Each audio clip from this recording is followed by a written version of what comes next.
You say that you believe many people in America agree in, believe in your definition of freedom, freedom from coercion. And I might agree with you, but I also believe that many people in America believe in a different kind of freedom, and that is freedom to well-being, a certain level of standards, fair housing, at a good price, education, etc. The other thing I want to say is that the system has built into it the poor remain poor and the rich remain rich, and that is an externality of the system. It is not built into the system at all. It has never been true. It's simply a false. If you look at the evidence, there is an enormous amount of mobility from one class to the other.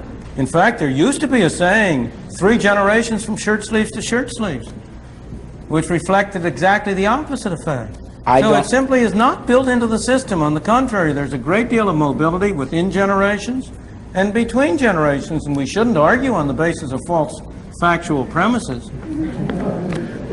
That mobility, well, let me continue because I'm not sure it really has an effect on the question.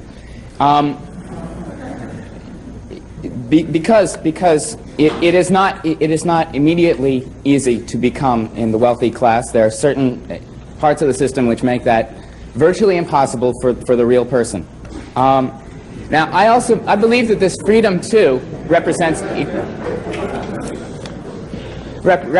the belief in equality as opposed to liberty. And I wonder, is it possible to build a system based on this equality, which I believe that many people agree in, and would not be willing to sacrifice to the liberty of freedom from? Well, I'm not going to be able to give a full answer to your question because you've asked a very, very complex question, and so you're going to have to pardon me if I am a little dogmatic.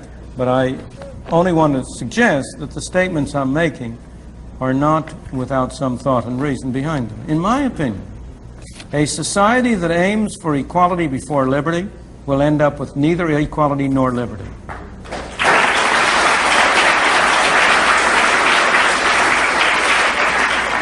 And a society that aims first for liberty will not end up with equality, but it will end up with a closer approach to equality than any other kind of system that has ever been developed.